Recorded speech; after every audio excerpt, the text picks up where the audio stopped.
नमस्कार, हमारे IGNOU audio books channel पर आपका स्वागत है।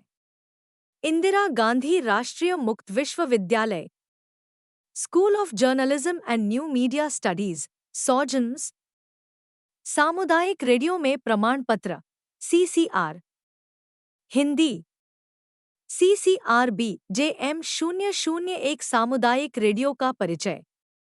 खंड 3 विषय वस्तु का विकास। इकाई 9 आवश्यकताओं का आकलन। 9.0 प्रस्तावना। हम सभी अपनी आवश्यकताओं से परिचित होते हैं। हमें बहुत सी चीजों की जरूरत होती है। आप अपनी जरूरतों के बारे में शांत मन से सोचिए। जब जरूरतों की सूची तैयार करते हैं, तब उसमें कई चीजें हो सकती हैं, जैसे साइकिल और मोबाइल फोन। आप किसी शारीरिक समस्या से परेशान हैं और आपको चिकित्सक की जरूरत हो। भविष्य में आपको किस दिशा में आगे बढ़ना चाहिए यह जानने के लिए कैरियर काउंसलिंग की जरूरत है। आपको अपनी नौकरी बदलने की जरूरत हो। यह भी हो सकता है कि किसी पारिवारिक समारोह में पहनने के लिए आपको नए कपड़ों की जरूरत हो। आपको ऐसी और भी बहुत सी चीजों की जरूरत हो सकती है। यहाँ आप थोड़ा रुकिए और फिर से सोचिए। उन जरूरतों को लिख डालिए।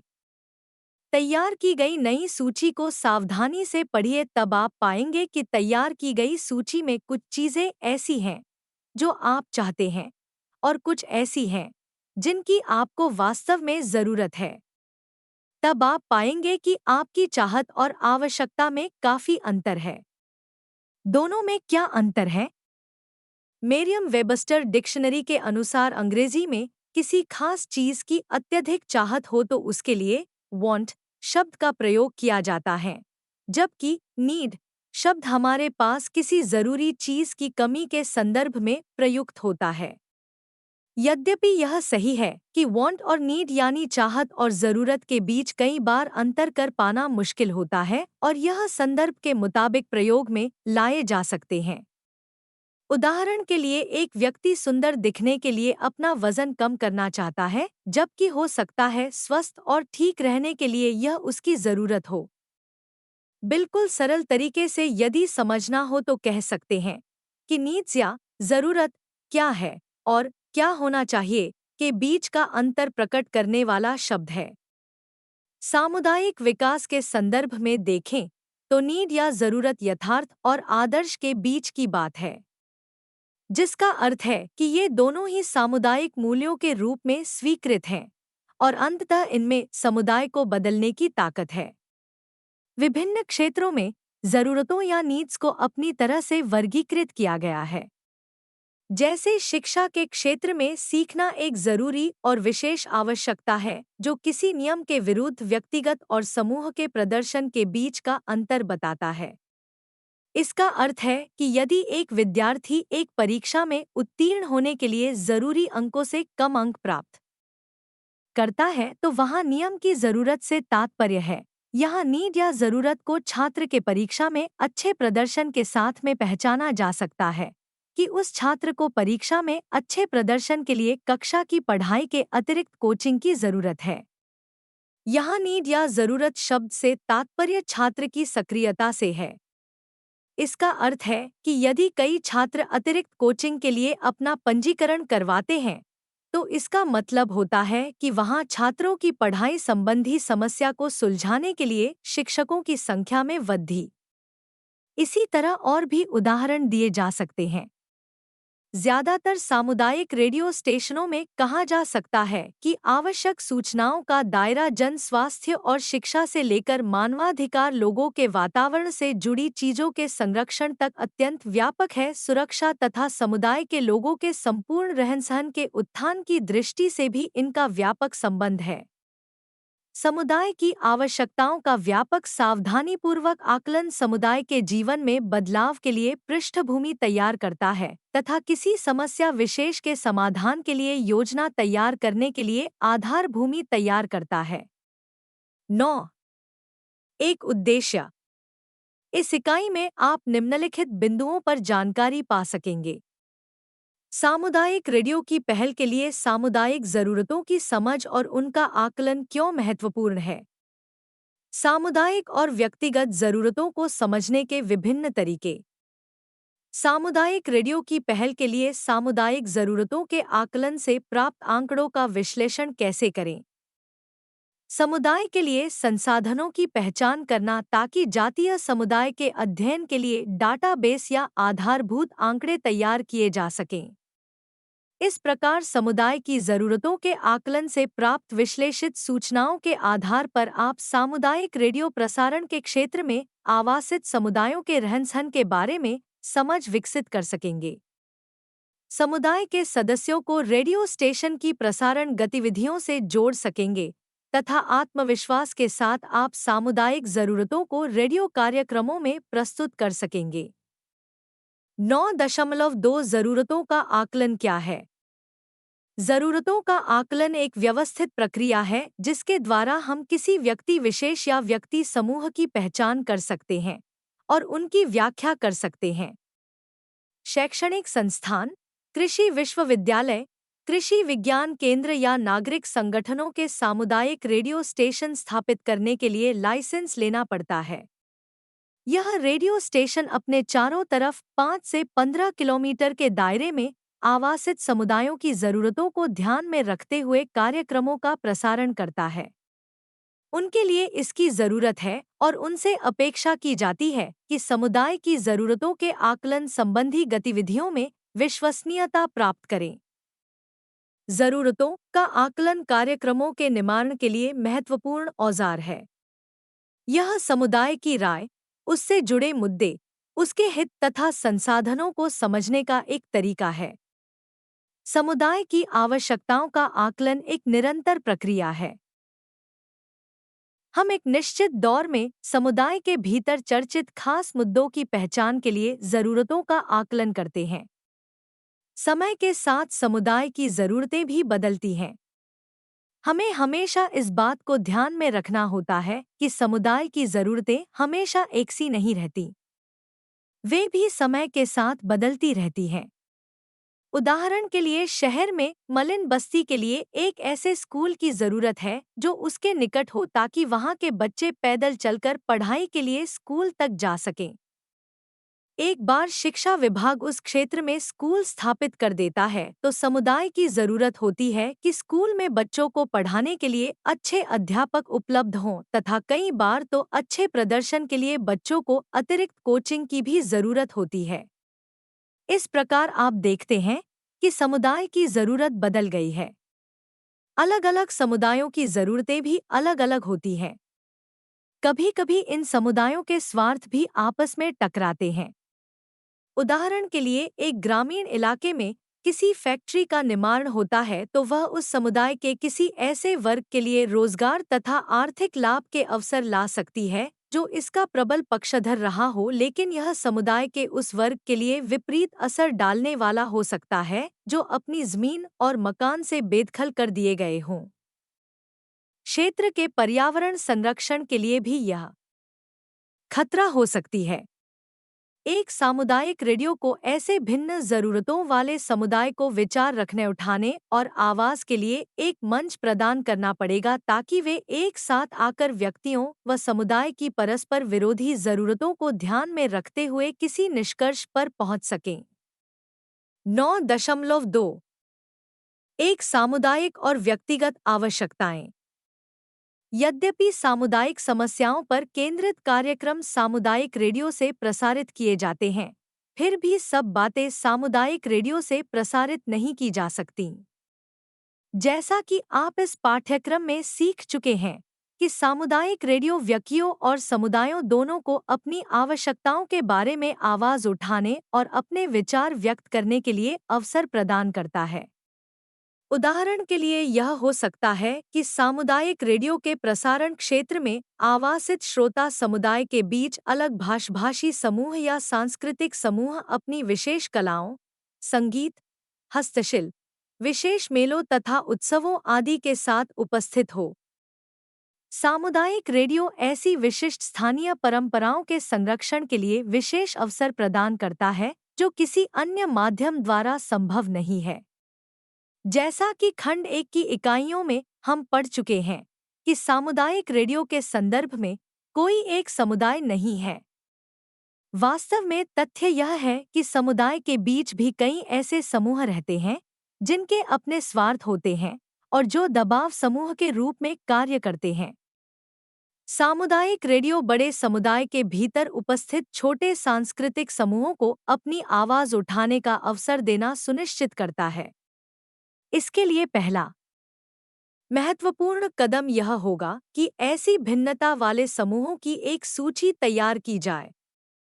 कभी-कभी सामुदायिक रेडियो स्टेशन के अधिकारियों को यह निर्णय लेना पड़ता है कि इन समूहों को किस तरह और कौन सा समय आवंटित किया जाए। यह निश्चित रूप से व्यक्तियों और समुदायों की जरूरतों व प्राथमिकताओं के आकलन पर निर्भर करता है। कभी-कभी समुदाय के मुद्दों को सुलझाने के क्रम में सामुदायिक रेडियो को स्वयं भी विभिन्न समुदायों के उपलब्ध संसाधनों को समझना आवश्यक होता है। इससे समस्या का समाधान आसान होता है। इसके अंतर्गत विभिन्न मानक समूहों की जरूरतों को समझना भी शामिल है, जैसे भिन्न-भिन्न सामाजिक समूह, भिन्न भाषाभाषी, भिन्न व्यवसाय वाले तथा जातीय समूह आदि। सांस्कृतिक संगठन जैसे खेल, सांस्कृतिक तथा युवा संगठन। चुने गए नागरिक निकाय जैसे ग्राम पंचायत, म्यूनिसिपैलिटी आदि। सामाजिक संस्थानें जैसे स्कूल, अस्पताल, चैरिटेबल संस्था। सामुदायिक रेडियो के संदर्भ में देखें तो हम समाज के पिछड़े तबकों के बारे में भी विचार करते हैं। यह सच है कि सामुदायिक रेडियो स्वयं लोगों की जरूरतें पूरी नहीं कर सकता, किंतु वह लोगों के एक साथ आने के लिए मंच प्रदान करता है ताकि वे अपनी जरूरतों व अपेक्षाओं को पूरा कर सकें। सामुदायिक रेडियो समुदाय को उसकी जरूरतों को पूरा दाय को उसकी जरूरतों करने के लिए प्रोत्साहित और सक्रिय कर सकता है। 9 फरवरी 2002 आवश्यकताओं का आकलन क्यों? अपने समुदाय की सामुदायिक रेडियो के कार्यक्रमों की योजना के लिए अपने समुदाय की जरूरतों को व्यवस्थित तरीके से चिन्हित करना महत्वपूर्ण कार्य है। समुदाय की जरूरतों के आकलन से आपका समूचे समुदाय की जरूरतों के बारे में सही और वास्तविक जानकारी मिल सकेगी। इसमें समुदाय की प्राथमिकताओं को पहचानने में मदद मिलेगी। समुदाय की आवश्यकताओं के आकलन के द्वारा समुदाय स्वयं कार्यक्रमों की योजना में अपने सदस्यों की भागीदारी के महत्व तथा कार्यक्रम निर्माण प्रक्रिया के दौरान संवाद की आवश्यकता को समझ सकेंगे। जरूरतों के आकलन में समुदाय की भागीदारी से समुदाय के महत्वपूर्ण सदस्यों का समर्थन हासिल किया जा सकता है। इससे रेडियो कार्यक्रमों को लोकप्रिय बनाने में मदद मिल सकती है।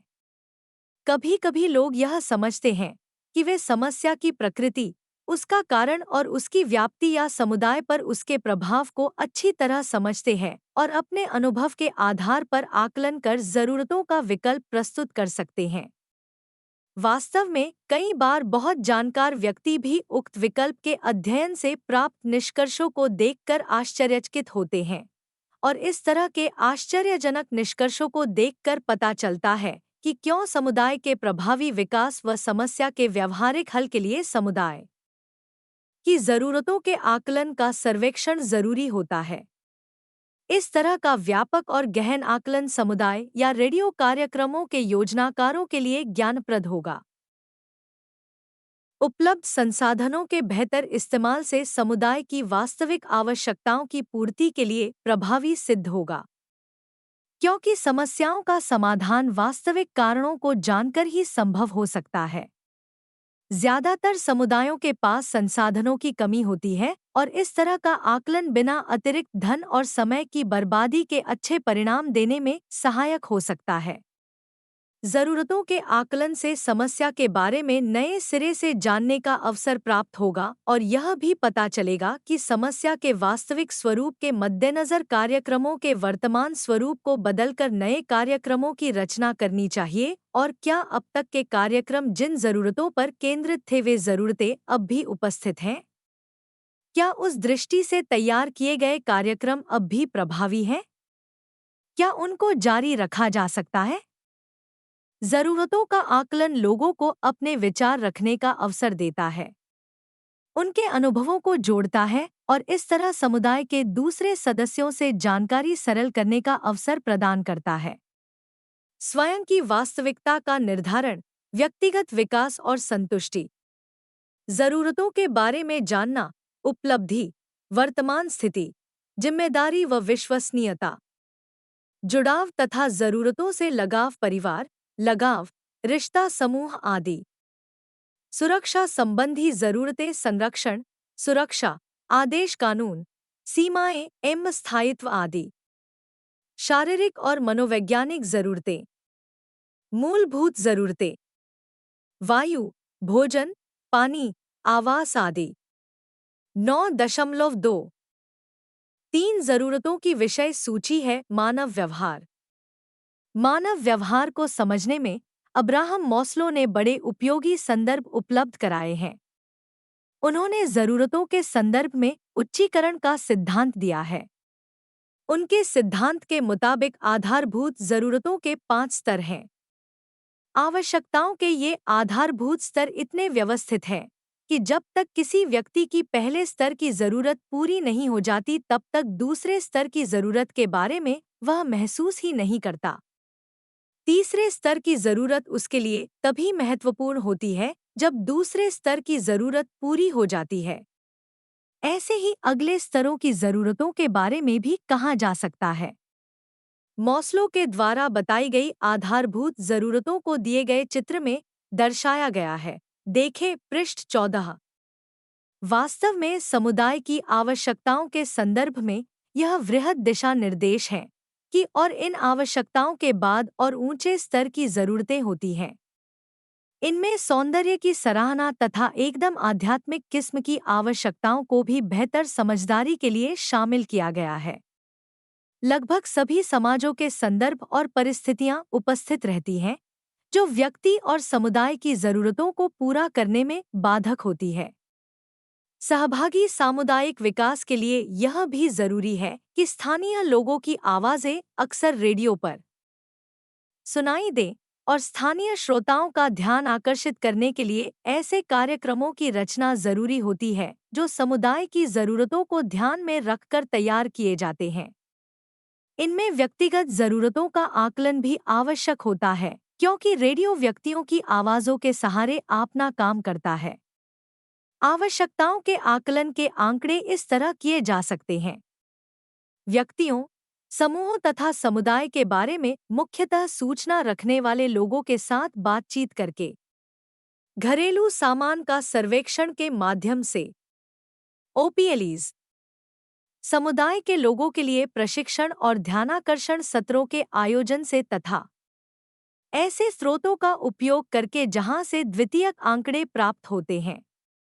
इस जगह हम समुदाय की जरूरतों के साथ साथ लोगों के बीच संचार संबंधी जरूरतों का भी आकलन करते हैं।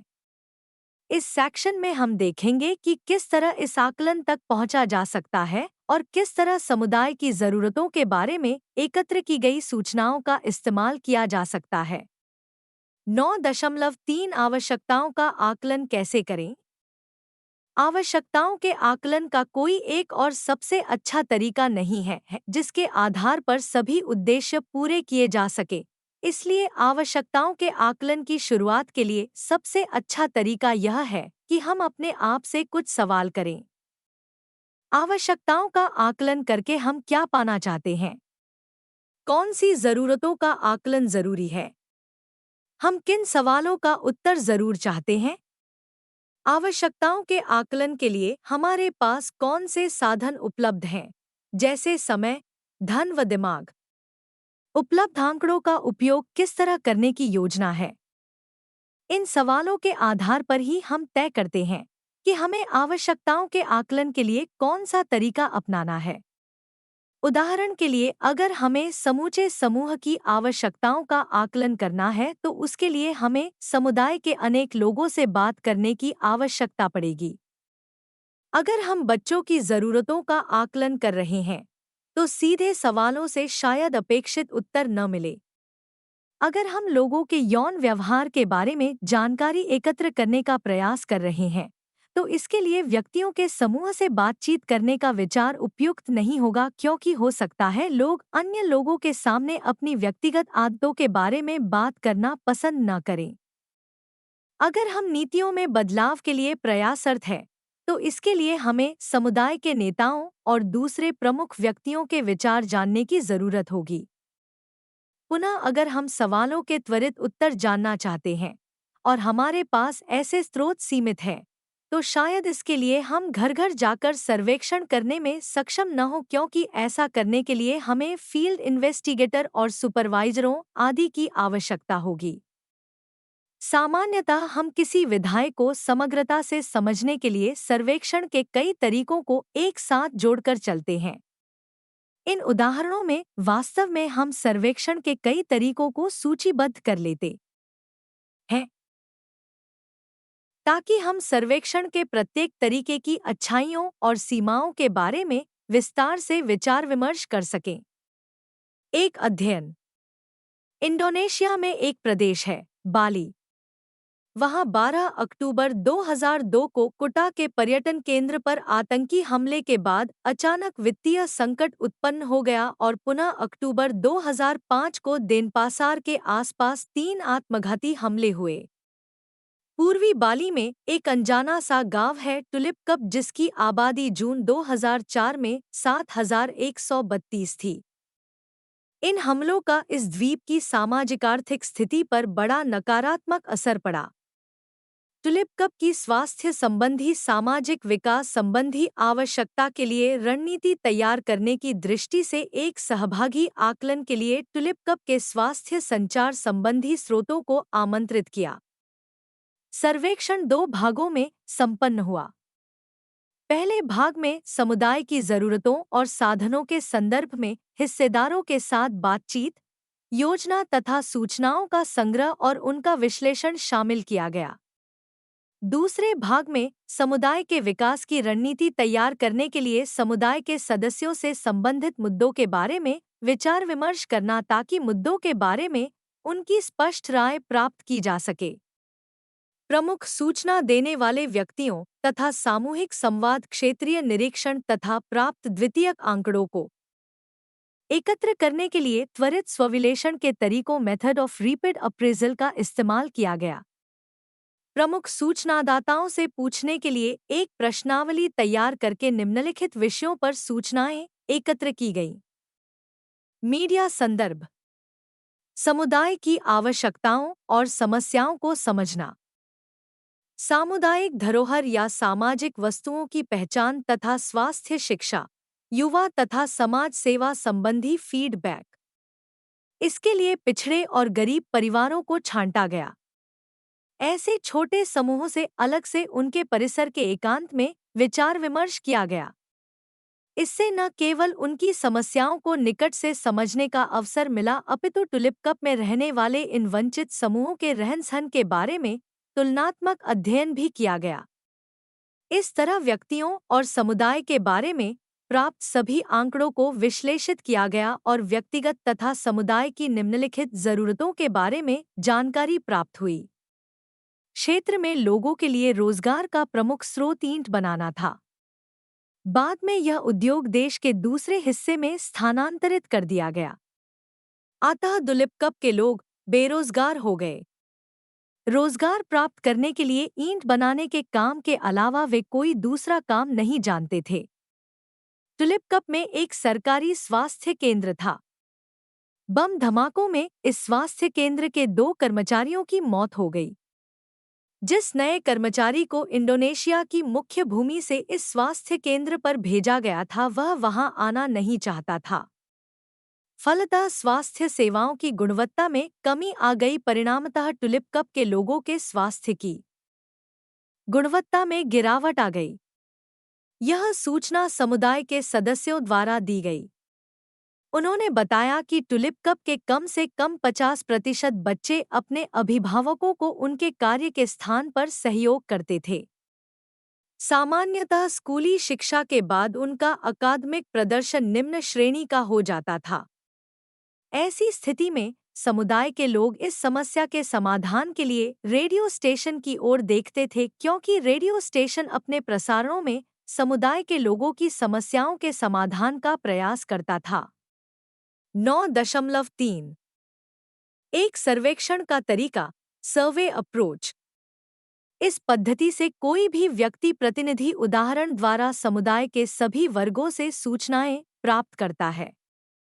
सामान्यतः सर्वेक्षणों के लिए एक प्रश्नावली की जरूरत होती है, जिसमें खास मुद्दे पूरी तरह स्पष्ट और सुपरिभाषित होते हैं। उत्तर देने वाले व्यक्तियों को इस बात के लिए प्रोत्साहित किया जाता है कि वे प्रश्नों के उत्तर व्यक्तिगत रूप से दें। सर्वेक्षण आंकड़े प्रश्नावली से प्राप्त किए जा सकते हैं, जिनका उत्तर उत्तरदाता स्वयं देता है अथवा सर्वेक्षण क्षेत्र में कार्यरत इन्वेस्टिगेटर्स की एक टीम उत्तरदाताओं के घर या कार्य करने के स्थान पर जाकर उनसे सवालों के उत्तर लिख सकती है। टेलीफोन या ईमेल या नियमित डाक से भी सर्वेक्षण किया जा सकता है।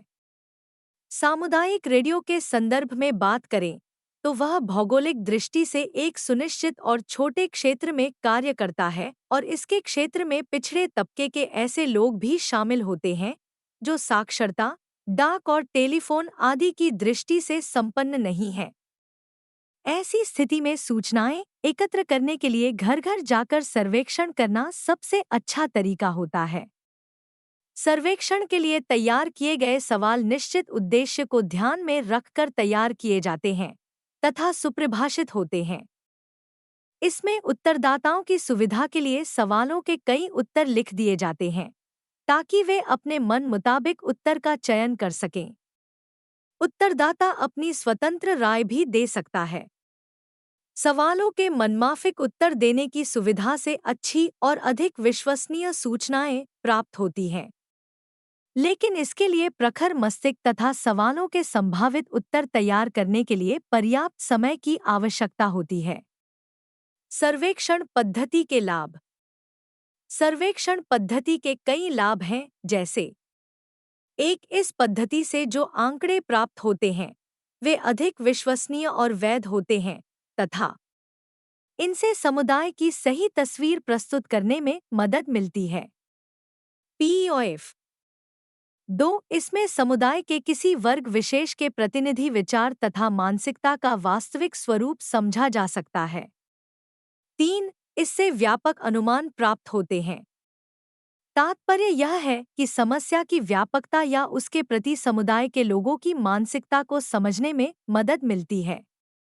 4, इससे समुदाय के लोगों की राय तथा उनके व्यवहार के बारे में सूचनाएं प्राप्त की जा सकती है। सर्वेक्षण पद्धति की सीमाएं।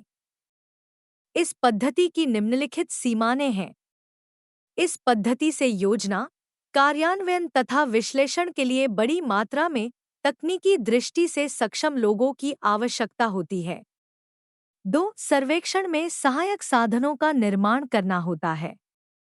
तात्पर्य यह कि प्रश्नावली तैयार करना अपने आप में एक दिमागी काम है।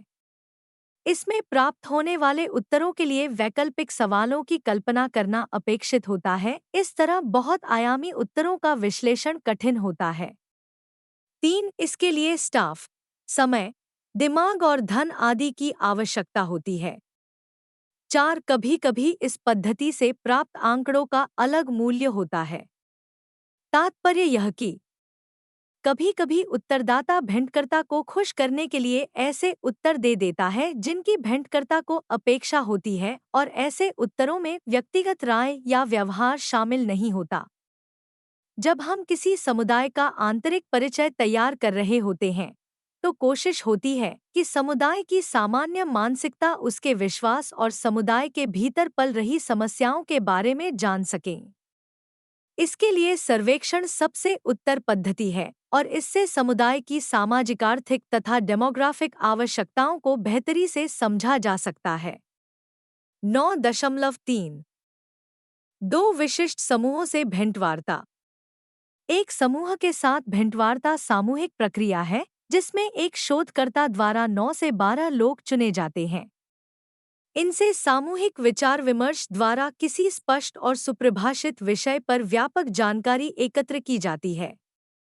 इस सामूहिक विचार विमर्श के संचालन हेतु एक संचालक होता है, जो इस सामूहिक विचार विमर्श का संचालन करता है।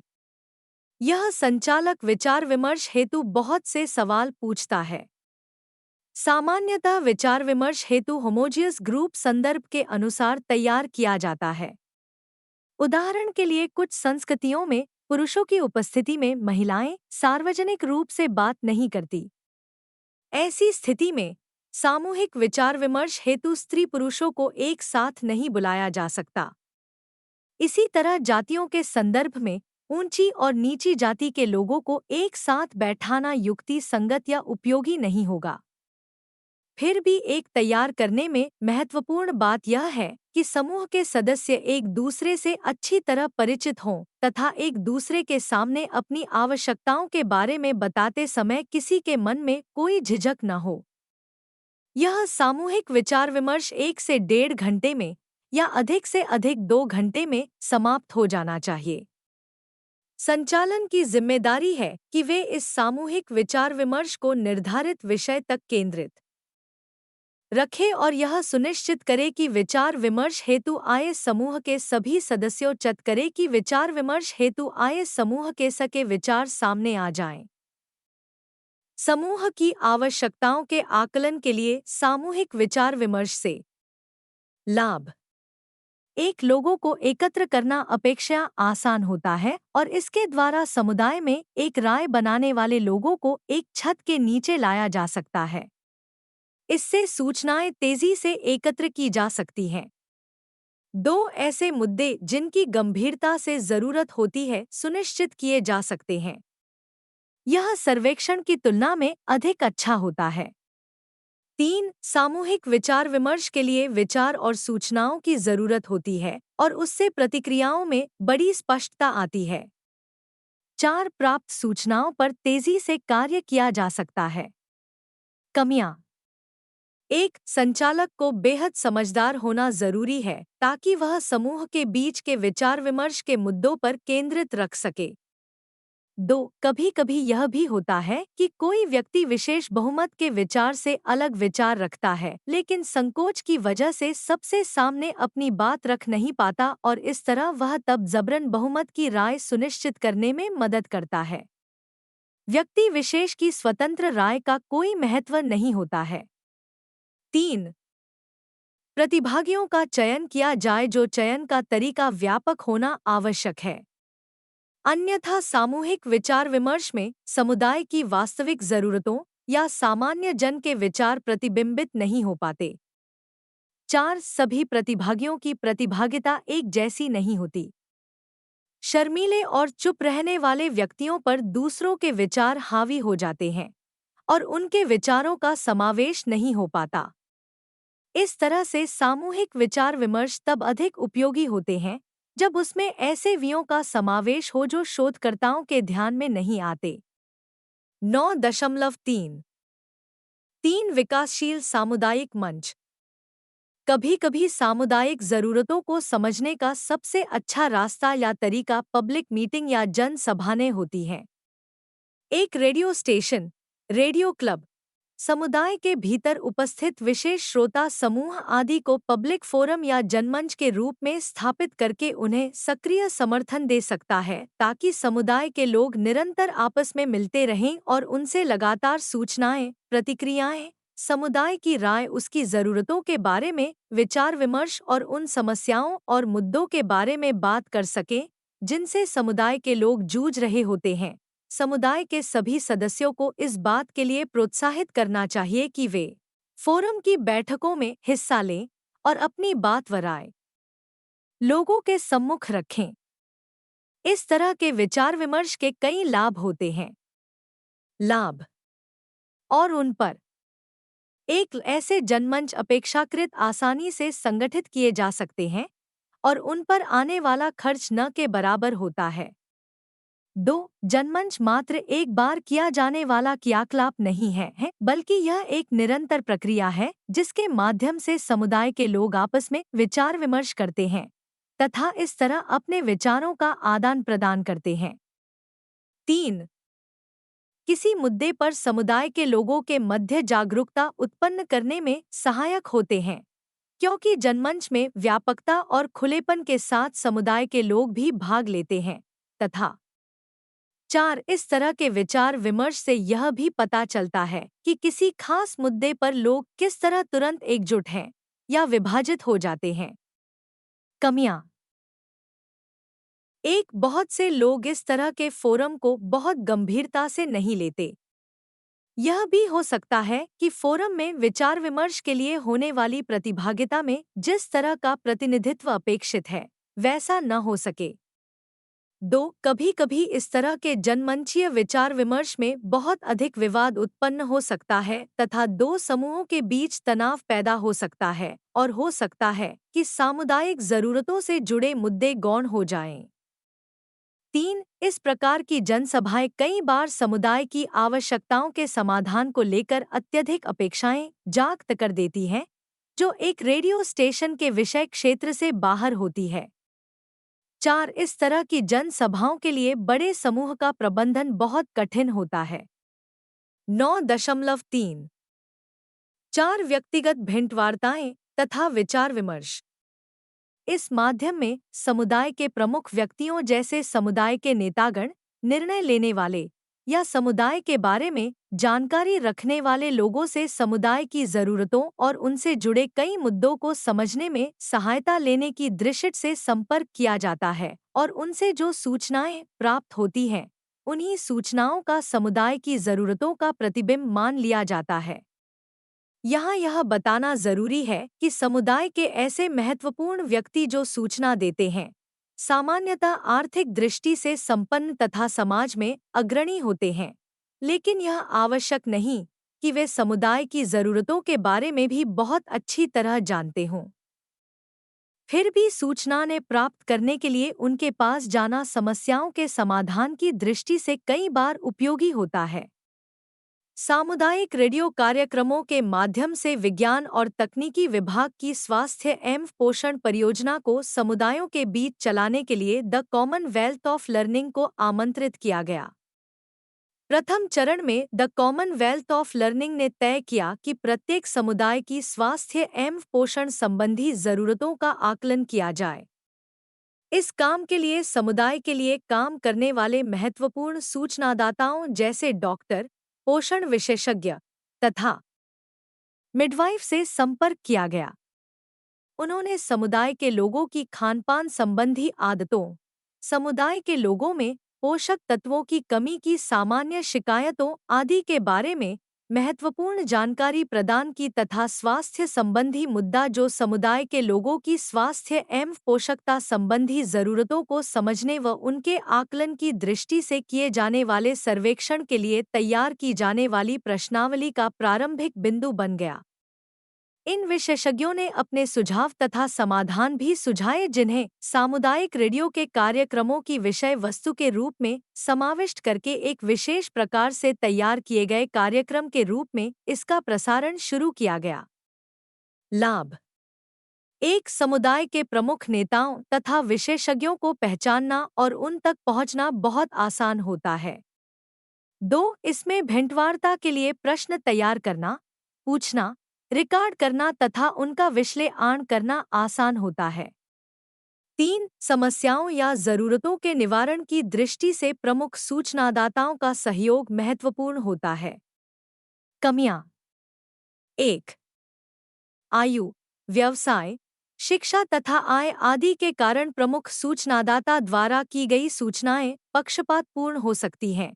इनमें अंतर होगा और इसी अंतर के साथ कोई व्यक्ति समुदाय के पास जाएगा। सामाजिक मुद्दों पर यह पक्षपात अधिक मुखर हो सकता है। 2, यदि प्रमुख सूचनादाताओं की संख्या कम है तो यह पक्षपातपूर्ण दृष्टिकोण और अधिक प्रखर हो सकता है। समुदाय के प्रतिनिधि प्रमुख सूचनादाताओं के विरोध की स्थिति में समुदाय के प्रतिनिधि से सूचनाएं प्राप्त करने के लिए एक तकनीक के तौर पर भेंटवार्ता का इस्तेमाल किया जा सकता है। भेंटवार्ता सुनिश्चित दायरे में किया गया संवाद है। जिसमें भेंटकर्ता बटा शोधकर्ता व्यापक विश्लेषण के लिए उत्तर देने वाले व्यक्ति की बातें रिकॉर्ड करता है। आमने सामने की बातचीत में यदि भेंट करने वाले व्यक्ति उत्तर देने वाले व्यक्ति के भीतर आत्मबल जागृत करने में सफल होता है तो वह ईमानदारी से बिंदास अंदाज में उत्तर देता है। फिर भी भेंटवार्ता के लिए सवाल तैयार करते समय बहुत सतर्कता बरतने की आवश्यकता होती है ताकि उत्तर देने वाला व्यक्ति आत्मरक्षात्मक न हो जाए या वह अपने आप को अपमानित न समझे या असहज न हो जाए। लाभ 1। इससे सूचनादाताओं के साथ सहज संबंध बनता है और गंभीर सूचनाएं एकत्र करने में मदद मिलती है। यह कार्य सर्वेक्षण के द्वारा संभव नहीं है तथा 2। इस पद्धति में आपसी चर्चा और स्पष्टीकरण की गुंजाइश बनी रहती है। कमियां 1। इस पद्धति में समय की खपत अधिक होती है। 2। सूचनाओं का विश्लेषण तथा स्पष्टीकरण कठिन होता है। 3। इसका कोई परिमाणात्मक मूल्य नहीं होता। संपर्क की कौन सी विशेष पद्धति किसी खास परिस्थिति में अच्छी है, इसके बारे में जमीनी हकीकत रेडियो परियोजना में समुदाय की भागीदारी तथा आकलन के लिए स्रोतों की उपलब्धता के आधार पर उसकी अच्छाई का निर्धारण किया जाता है। 9। 4 जरूरतों के आकलन के लिए आंकड़ों का विश्लेषण।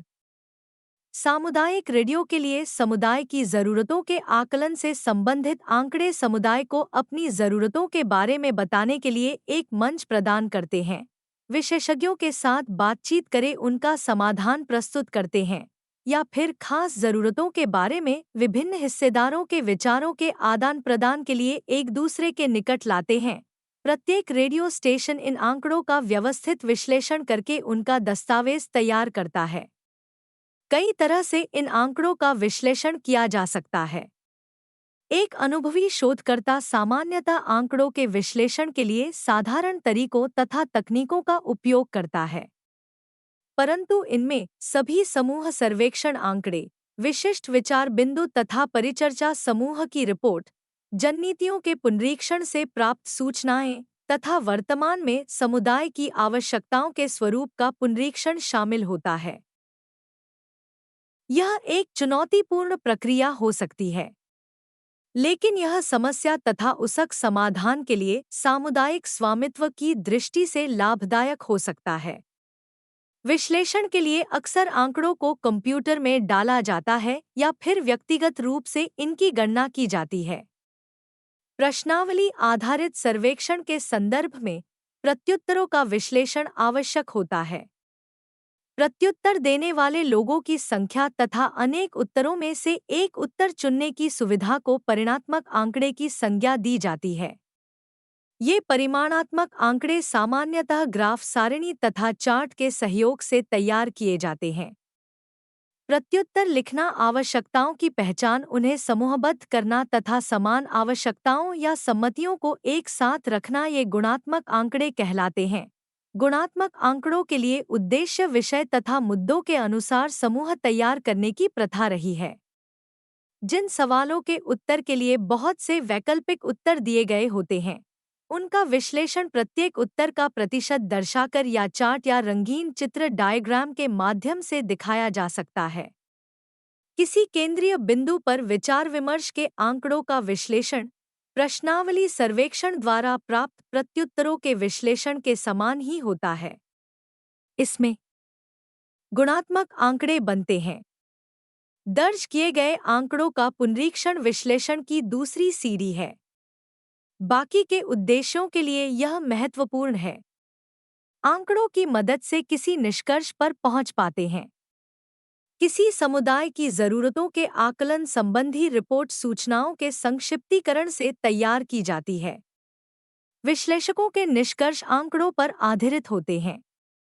सामुदायिक रेडियो में यह अभ्यास हो सकता है कि पहले एक ड्राफ्ट रिपोर्ट तैयार करके उसके कथ्य पर समुदाय के नेताओं तथा अन्य राय निर्माताओं के साथ विचार विमर्श करके यह आकलन किया जाए कि एक विश्लेषक ने समुदाय की आवश्यकताओं के संदर्भ में जो निष्कर्ष निकाले हैं वे कितने वास्तविक हैं। समुदाय की आवश्यकताओं के संदर्भ में जो निष्कर्ष समुदाय की सबसे जरूरी आवश्यकताएं रेडियो कार्यक्रमों के लिए उपयोगी होती है। उनसे केंद्र के कार्यक्रमों का स्वरूप निर्धारित होता है और आगे के क्रियाकलापों की दृष्टि से केंद्र की नीति निर्माता टीम को ये जानकारी सौंप दी जाती है। इस तरह समुदाय की आवश्यकताओं के आकलन का पुनरीक्षण किसी भी सामुदायिक रेडियो स्टेशन की समुदाय की जरूरतों को ध्यान में रखकर कार्यक्रम तैयार करने की नीति तैयार करने में सहायक होता है तथा रेडियो स्टेशन को सामुदायिक जीवन के एक महत्वपूर्ण हिस्से के रूप में विकसित करता है। 9.5 जातीय समूह के अध्ययन के लिए क्रियाकलाप संबंधी शोध। सूचनाओं और संचार तकनीक के प्रभाव का अध्ययन करने के लिए जातीय समूह के अध्ययन हेतु क्रियाकलाप संबंधी एक नूतन दृष्टि संपन्न शोध का एक तरीका है। यह यूनेस्को द्वारा विकसित तरीका है जो गरीबी उन्मूलन की दृष्टि से सूचनाओं और संचार तकनीक के संदर्भों तथा परिस्थितियों को समझने की दृष्टि से महत्वपूर्ण तरीका है।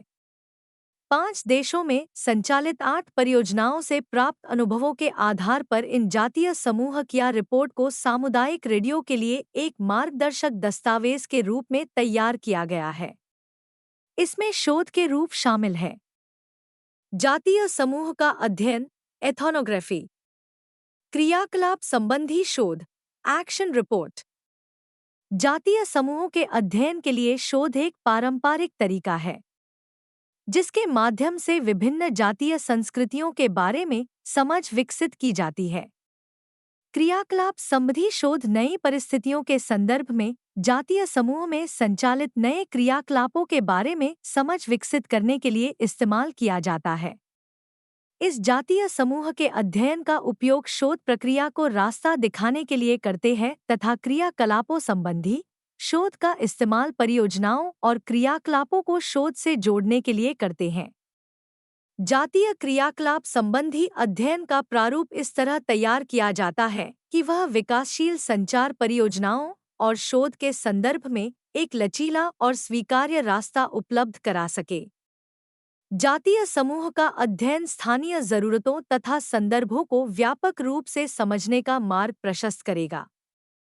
क्रियाकलाप संबंधी शोध के अवयव हैं योजना की आवृत्ति परख तथा अभिव्यक्ति। शोध संबंधी आंकड़ों को परियोजना से जुड़े क्रियाकलापों के लिए निरंतरता के आधार पर फीडबैक या पृष्ठभूमि का कार्य करते हैं। यहाँ जाति समूह अध्ययन संबंधी कोई सीधा सरल रास्ता अख्तियार नहीं होता। तात्पर्य यह है कि प्रत्येक परियोजना स्थानीयता, अलग अलग अवसर और चुनौतियां प्रदान करेगी तथा हर बार संसाधनों में विविधता होगी। फिर भी यह काम करती है, खासकर तब और अच्छा जब परियोजनाओं में शोध संस्कृति विकसित करने के लिए गंभीरतापूर्वक प्रयास किया जाता है। स्वयं शोध में भाग लेते हुए उसे एक विशिष्ट उपयोगी और सहभागी क्रियाकलाप के रूप में देखना होता है। शोध प्रक्रिया में निम्नलिखित 4 प्रमुख सवालों के उत्तर जानना जरूरी होता है। 1. हम क्या करने की कोशिश कर रहे हैं? 2. हम किस तरह करने की कोशिश कर रहे हैं? 3. हम कितना अच्छा कर रहे हैं? और 4. क्या हम इसे और अलग तरह से या अच्छी तरह से कर सकते हैं? 9 मई 2001 साधन और संसाधनों की पहचान। सामुदायिक रेडियो के संदर्भ में महत्वपूर्ण साधनों या संसाधनों पर समुदाय का सामूहिक हक होता है अथवा समुदाय से जुड़ा कोई परिवार या कोई व्यक्ति विशेष उनका संरक्षक होता है। इसका इस्तेमाल जीवन शैली के स्तर को उठाने के लिए किया जा सकता है। यहाँ इसका तात्पर्य समुदाय में पहले से उपलब्ध संसाधनों को सूचीबद्ध करना तथा समुदाय की उन्नति के लिए उनका उपयोग करना है, न कि समस्याओं और संदर्भों को उजागर करना। संसाधन आधारित सामुदायिक विकास के लिए यह तरीका व्यापक स्तर पर उपयोग में लाया जाता है क्योंकि इसमें बहुत लोगों की हिस्सेदारी होती है। ये संसाधन मानव संसाधन के रूप में भी हो सकते हैं और समुदाय में स्थापित संसाधन के रूप में भी मुदाय में स्थापित संस्थान, स्थानीय व्यापक तथा बाहरी स्रोत भी हो सकते हैं। संसाधन या स्रोतों की पहचान पर्यावरण संबंधी समझदारी का एक महत्वपूर्ण अवयव बनाती है, जिसमें एक व्यक्ति कार्य कर रहा है। इस परिस्थिति में समुदाय की अंदरूनी ताकत बढ़ती है अथवा किसी खास संदर्भ से मुखातिब होती है। एक सामुदायिक रेडियो स्टेशन संभवतः विभिन्न मानव समूहों के बीच मध्यस्थ माध्यम का कार्य करता है और इस तरह वह समुदाय के विकास के लिए इन संसाधनों को एक दूसरे के निकट लाता है। 9.5 दो द्वितीयक आंकड़े सेकेंडरी डेटा। जैसा कि इसके नाम से ही पता चलता है कि द्वितीयक आंकड़े का अर्थ है जो आंकड़े पहले से हैं और उनका उपयोग समुदाय के अंतरंग को समझने के लिए किया जा सकता है। समुदाय के संबंध में द्वितीयक आंकड़े वास्तव में बिना उसके संपर्क में आए प्राप्त किए जाते हैं। एक चौंकाने वाला उदाहरण है जनगणना रिपोर्ट का उपयोग अथवा एक पुरानी परियोजना रिपोर्ट या वर्तमान सामाजिकार्थिक या सांस्कृतिक अध्ययन रिपोर्ट से समुदाय की सामाजिकार्थिक और तैयार की जा सकती है। द्वितीयक आंकड़ों का मुख्य लाभ यह होता है कि ये आंकड़े पहले से उपलब्ध रहते हैं और मार्गदर्शन के लिए उनका उपयोग किया जा सकता है। समुदाय को समझने के लिए उन्हें एक सहयोगी दस्तावेज के रूप में उपयोग में लाया जा सकता है। इससे हानि यह है कि हो सकता है कि ये द्वितीयक आंकड़े वर्तमान जरूरतों और आकांक्षाओं को व्यक्त न करते हों, फिर भी द्वितीयक आंकड़े हमेशा उपयोगी संदर्भ दस्तावेज होते हैं। इनके द्वारा एक समुदाय को समझना आरंभ किया जा सकता है, खासकर हमारे देश में जहां परंपरा का वर्चस्व रहा है और समुदायों के संदर्भ में व्यवस्थित दस्तावेजीकरण बहुत कम हुआ है। 9 मई 2003 रेडियो के लिए आंकड़ों का उपयोग कैसे किया जाए। एक बार आपको आंकड़े और उनका विश्लेषण प्राप्त हो जाता है, तब उनका विविध रूपों में उपयोग किया जा सकता है। उदाहरण के लिए महिलाओं के स्वास्थ्य के लिए विकास कार्यक्रम जिसे सामुदायिक रेडियो के माध्यम से के लिए संचालित कर रही है, वह समुदाय की सामाजिक आर्थिक परिस्थिति तथा मीडिया संबंधी आदतों, सूचनाओं के स्रोत, स्थानीय समस्या, मिथक तथा सभी समुदायों में प्रचलित स्वास्थ्य एवं पोशाक संबंधी अंधविश्वासों के संबंध में जहां परियोजना संचालित हो एक अध्ययन करती है। कुछ तरीके हैं जिनसे कार्यक्रमों में सर्वेक्षण आंकड़ों का इस्तेमाल किया जा रहा है।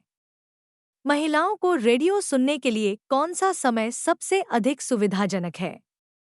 इन आंकड़ों को आधार बनाकर महिलाओं के स्वास्थ्य के लिए कार्यक्रम का प्रसारण सुनिश्चित किया गया। इसी तरह इन कार्यक्रमों के पुनः प्रसारण के लिए भी अगला सुविधाजनक समय सुनिश्चित किया गया।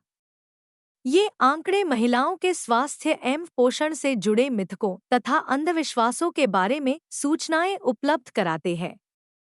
रेडियो स्टेशन के बारे में सूचनाएं उपलब्ध कराते हैं। रेडियो स्टेशन की प्रोडक्शन टीम इन मिथकों और अंधविश्वासों के उत्पन्न होने के मूल कारणों की व्याख्या करके अलग-अलग तरीकों से महिलाओं का ध्यान आकर्षित करके ऐसे मुद्दों को वैज्ञानिकता की कसौटी पर कसती है और इन समस्याओं से निपटने के लिए सही उपाय बताती है। समुदाय की महिलाओं को प्रोत्साहित करने के लिए रेडियो स्टेशन आंकड़ों के संदर्भ में ऐसी महिलाओं को कार्यक्रमों में भाग लेने का अवसर देता है जो उनमें भाग लेने की इच्छुक होती है। प्राप्त आंकड़े पानी की निकासी की अपर्याप्त व्यवस्था तथा शौचालयों की कमी या मच्छरों के कारण उत्पन्न बीमारियों जैसी स्थानीय समस्याओं के बारे में सूचनाएं उपलब्ध कराते हैं। ये सभी समुदाय की आवश्यकताएं हैं जिन्हें रेडियो से उजागर करने से सकारात्मक परिणाम मिल सकते हैं। ये कुछ उदाहरण हैं जो बताते हैं कि रेडियो की अधिक सहभागी तथा समुदाय की जरूरतों के प्रति संवेदनशील बनाने के लिए सर्वेक्षण से प्राप्त आंकड़ों का किस तरह उपयोग किया जा सकता है।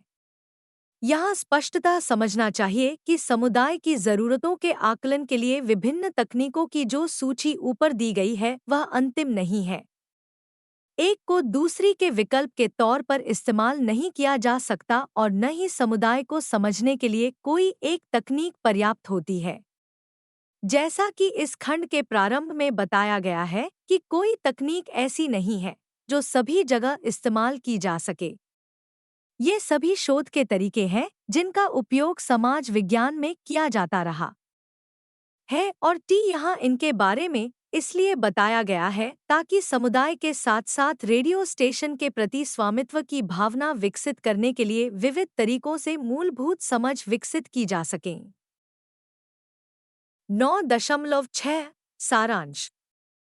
इस इकाई में आपने पढ़ा कि समुदाय की जरूरतों का आकलन किया जाता है, उनके प्रति समझ विकसित की जाती है, उनका विश्लेषण किया जाता है, जिस तरह आंकड़ों का उपयोग किया जाता है। हमने आवश्यकता शब्द की व्याख्या करने का प्रयास किया है तथा इच्छा तथा आवश्यकता के बीच फर्क बताने का भी प्रयास किया है। समुदाय की आवश्यकता का आकलन करना एक विशुद्ध प्रक्रिया है। कार्यक्रमों की योजना की दृष्टि से यह महत्वपूर्ण हथियार है।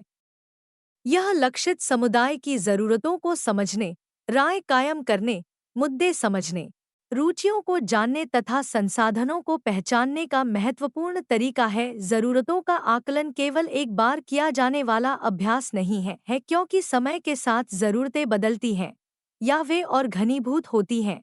एक समुदाय के भीतर भी कई तरह के समूह हो सकते हैं जिनके बीच आवश्यकताओं को लेकर विवाद हो सकता है, लेकिन सामुदायिक रेडियो को समुदाय की जरूरतों के बीच एक समझदारी भरा संतुलन स्थापित करना पड़ता है। आवश्यकताओं के आकलन की कार्यविधि में निम्नलिखित बातें सम्मिलित हैं।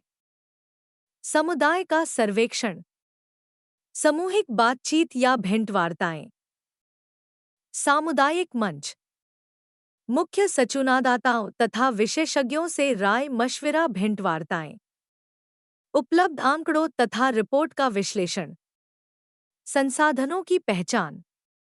एक बार आधारभूत आंकड़े उपलब्ध हो जाए तो उनका विश्लेषण तथा उनकी व्याख्या करके समुदाय की प्राथमिक आवश्यकताओं को समझते हुए कार्यक्रमों की योजना तथा उनके निर्णय के समय उनको समाविष्ट करना अपेक्षित होता है। धन्यवाद।